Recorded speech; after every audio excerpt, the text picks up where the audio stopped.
familiar with humorist Jeanne Robertson, there is a little taste of her humor. Take a look at this.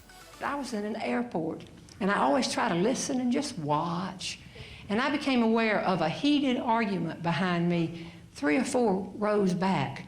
It was awkward because it was so loud, and I turned this way like I didn't hear it. The argument was between a teenager and her mother, and they were arguing over a boy. I know this argument.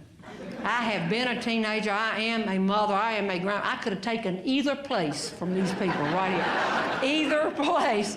The teenager was saying, you can take me on this trip, and you can take away my cell phone. But when we get home, I am too going out with him. Well, it was so awkward. I looked to see if anybody else was eavesdropping like I was, and it was amazing. Everybody in the gate area had just become interested in, like, a light bulb.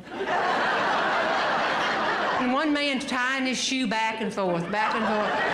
But a second later, I found out we were all listening because we all burst out laughing at the same time when the teenager said, he is too a nice boy.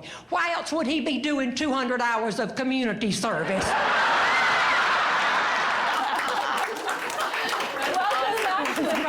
Ms. Jeanne Robertson, we love having you here. Thank you. Glad to be back. You just always put a smile on everyone's face. Now, explain to us the difference between a humorist and a comedian.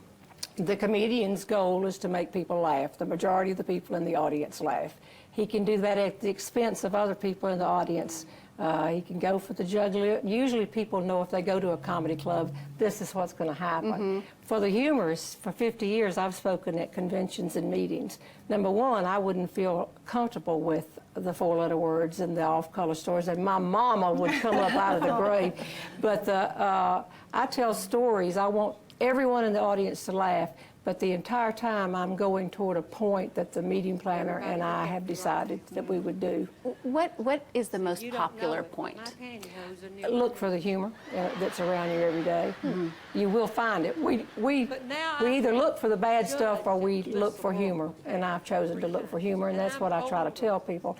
And then you're talking about here, though, the convention market. Tonight I'll be in Fort Worth with an entertaining show, an hour and a half of just Jeanne out there. And we like to say you can bring your mama or your teenagers. Come on, we have a good time. And you're just going to be sharing stories, not necessarily teaching a lesson, although I think you kind of teach a lesson even when you're not trying to. Well, when I started doing the shows, the people the Nashville people who came and said you can do these, said to me, just go out there and be funny. But I really found out I do have to have a point after all these years, and the point could be as simple as look for the humor. At age 13, I was 6'2". So I started, that's barefooted with my hair mashed down. So, thank goodness for basketball. But I've laughed at myself and kept a sense of humor about it, and it's fun. That's what's so beautiful about keeping life fun, is finding the humor in even the sad stories. No question. And it seems like you just kind of pick up everyday things. I look every day for something, and you usually can find, I think here with this audience, this is just a plethora of opportunities over there. I'll be able to get a lot of material before I leave.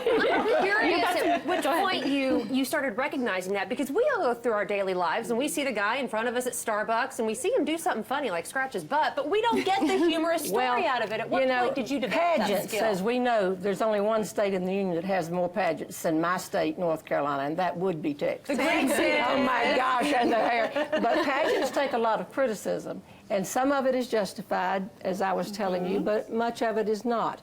And when I became Miss North Carolina for the Miss America, or as we say in the South, the Miss America pageant, I made more than 500 speeches that year. Wow. And you cannot buy that type of an opportunity. And it took me about a week to know that I could make people laugh. And when they laughed, I thought, that's better than just cutting the ribbon and sitting down. Let me have the microphone, I'll do 15 minutes. And the word spread. And the following year, I crowned the next Miss North Carolina, and the next week gave 4 speeches at convention, and just never looked back. I went on back to Auburn where I was a student, and I graduated in physical education, and I taught and coached basketball War for 9 Eagle. years. War Eagle. Yeah, my dad went to Auburn. What do you tell him? I said War Eagle. Well, tell us about your Let's Miss go back to America. football. Let's go to basketball this year. But football was good. Always good. But tell us about the Miss America pageant experience. Oh, I had just like everything else. I had a good time. It's always interesting when people say, "What about all those young women backstage? Did they get along?"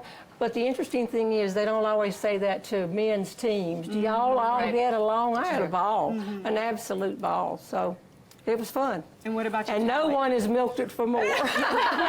Well, will you stick around for a couple more minutes and I'd chat love with us? to. Okay, Thank back you. with more from Jeanne when we come back. Stay with us.